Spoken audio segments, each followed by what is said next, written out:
Whenever I accomplish anything, both honorably large and pleasurably small, I'm always offered that lingering emptiness, and I always take it. It usually arrives shortly after the confetti drops and the trumpets sound. The noise of celebration fades, and I'm left alone. The question grows louder, and all of the accolades I could ever possibly acquire shrink in the face of this one thought, that yes, this is all there is. Just a series of goals and accomplishments and triumphs and failures and mistakes and lucky breaks. That's life. Nothing in particular will fill that hole.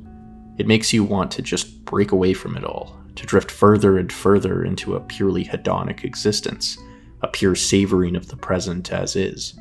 Wouldn't that be nice? To wake up fully content with who you are and where you're heading. I'm quite envious of my dog for this very reason. But it soon becomes painfully apparent that such a life is largely outside of the capacities of an individual socialized into a system that is reliant on our profitable struggle towards finding meaning and identity. I mean, there's an entire industry of self-help books and cultural excrement just to give us that innocent, suggestive spark that tells us to find ourselves and put in the work. Likewise, there's an ever-growing system of porn, fast food, games, and entertainment to distract us when we fall short. Either way, someone's making money off of our desperate journey into figuring out exactly which cog in the machine we should be. Or perhaps it's in our very nature.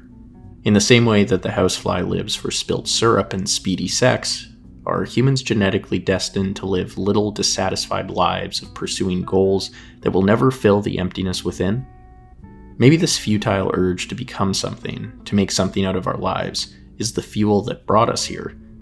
Look at all of the great works of art and advancements in technology that came about from this one tumultuous urge. Even if we don't feel satisfied, surely we're contributing in some larger way, right? Sometimes that's still not enough. Do I want to dedicate my depleting time here towards helping future generations? I'm not entirely certain that I'm that thoughtful and selfless. But do I want to simply live my life for myself and no one else? That seems pretty empty too. Schopenhauer characterized the moment after orgasm as the devil's laughter. It's that painful clarity that you are simply a slave to the blind plans of biology, that you're a tool being used for a larger purpose. Yes, all of that tension and yearning experienced up to that moment falls away, and for once you are stoic and relaxed. The struggle is over. But then you hear the laughter. This is all there is. The entire effort is redefined as a means to an end that meant very little to begin with. Perhaps Schopenhauer's depressing insights offer some illustration of what I'm trying to say. This libidinal drive, whether it be creative or intimate or intellectual, is rarely matched by the end product. And so I always remind myself that it's about the journey and not the destination. But even in those moments when I'm lost in the process of creation, of love, of deep, meaningful work, I still catch myself wondering if this really is all there is. Perhaps it's far better to make peace with this than it is to fight it. All things that give us purpose or some sense of direction eventually end.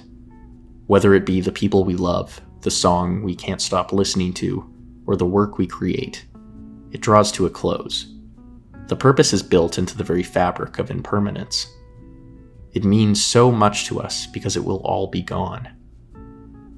And perhaps it's through recognizing the fragility of it all that will allow us to appreciate all of it a little bit more.